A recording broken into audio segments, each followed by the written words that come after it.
Mulai 1 Februari 2025, pemerintah melalui Kementerian Energi dan Sumber Daya Mineral, (ESDM), menetapkan bahwa penjualan LPG 3 kg hanya dapat dilakukan melalui pangkalan resmi Pertamina.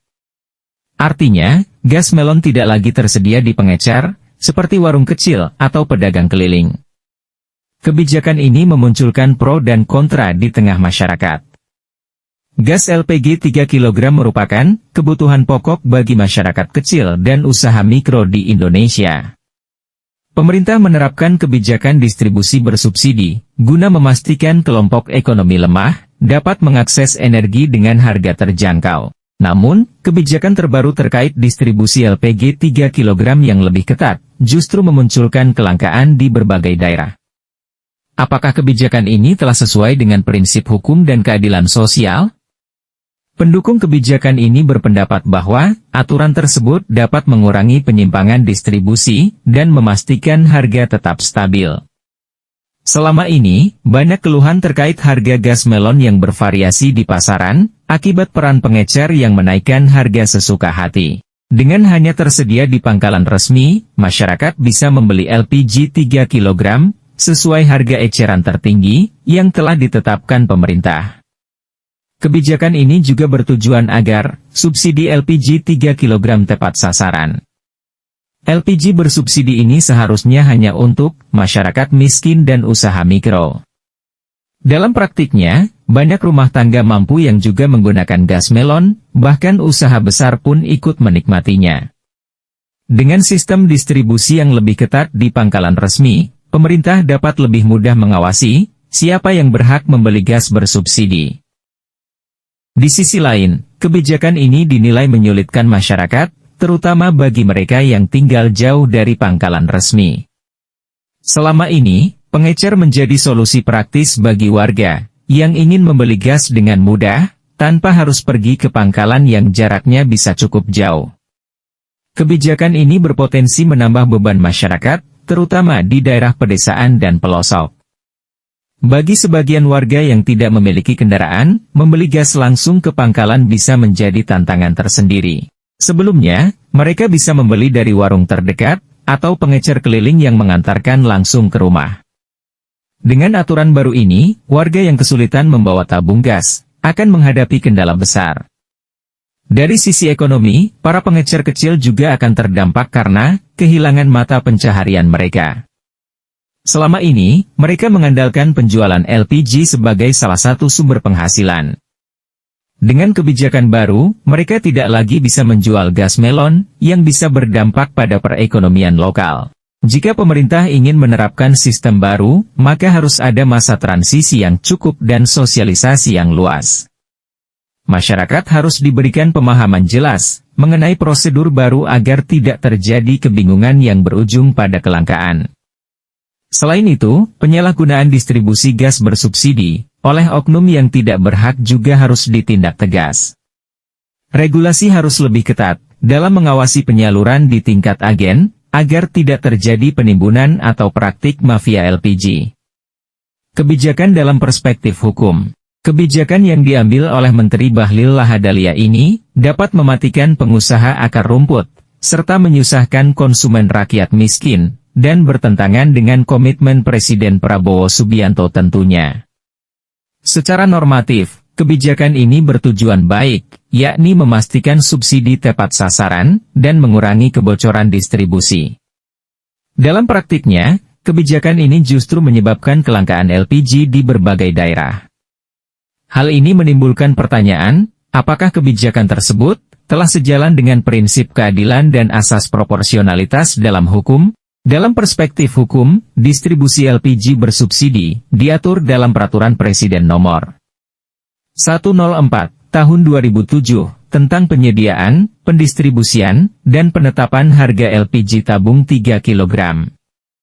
Kebijakan ini menegaskan bahwa subsidi diperuntukkan bagi masyarakat miskin dan usaha mikro.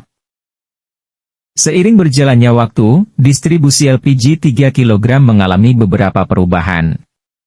Termasuk kebijakan terbaru, yang mewajibkan pencatatan pembelian dengan NIK, untuk menghindari penyalahgunaan subsidi.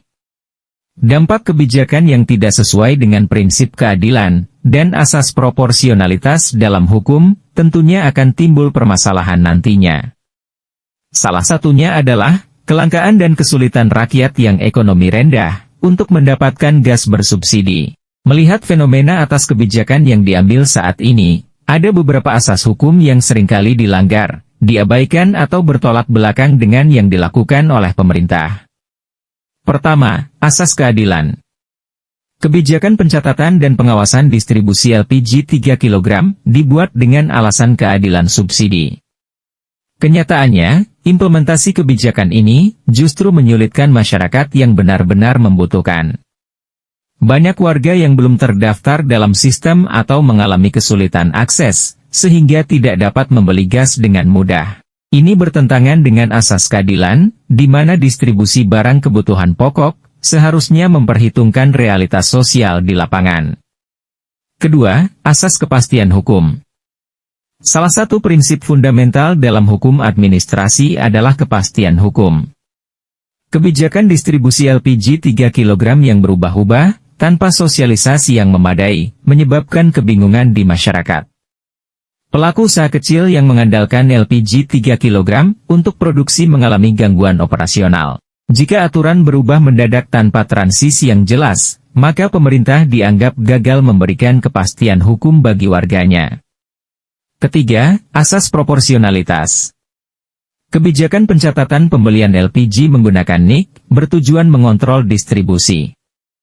Apabila kebijakan ini menyebabkan masyarakat kesulitan mendapatkan LPG, maka kebijakan tersebut tidak memenuhi asas proporsionalitas. Dalam prinsip hukum, setiap regulasi harus seimbang antara tujuan yang ingin dicapai dengan dampak yang ditimbulkan. Dalam hal ini, pengendalian ketat tanpa infrastruktur yang memadai justru menciptakan masalah baru berupa kelangkaan. Untuk mengatasi permasalahan ini, pemerintah perlu melakukan langkah-langkah dan solusi yang tepat dalam mengambil kebijakan. Jangan sampai masyarakat berpikiran bahwa pemerintah melalui menterinya mengambil kebijakan ini biar kelihatan ada kerjanya, tapi kenyataannya mempersulit masyarakat dan menimbulkan permasalahan yang baru. Untuk mengatasi ini semua, pemerintah harus mengambil langkah tepat. Pemerintah harus segera mengevaluasi kebijakan distribusi LPG 3 kg, termasuk meninjau efektivitas sistem pencatatan berbasis NIK. Jika sistem ini lebih banyak menghambat daripada membantu, maka perlu dilakukan revisi atau penyesuaian mekanisme. Sebenarnya pengawasan distribusi LPG bisa dilakukan dengan cara lebih fleksibel, seperti memperkuat sistem pengawasan di tingkat distributor, tanpa harus membebani masyarakat dengan prosedur birokrasi yang rumit. Pada akhirnya, kebijakan penjualan LPG 3 kg hanya di pangkalan resmi memang memiliki tujuan baik, yaitu menjaga harga stabil dan memastikan subsidi tepat sasaran. Namun, dari perspektif hukum menilai kebijakan distribusi LPG 3 kg harus mempertimbangkan prinsip keadilan, kepastian hukum, dan proporsionalitas.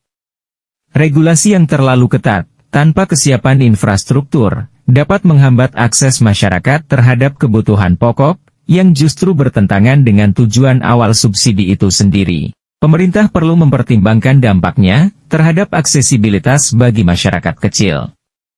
Sebagai solusi, mungkin perlu ada mekanisme tambahan, seperti layanan antar dari pangkalan ke rumah-rumah bagi yang membutuhkan. Oleh karena itu, pemerintah perlu meninjau ulang kebijakan ini, agar tetap berjalan sesuai dengan asas hukum yang baik, dan tidak menimbulkan kelangkaan yang merugikan dan menyulitkan masyarakat luas nantinya. Kita tunggu respons dari Prabowo.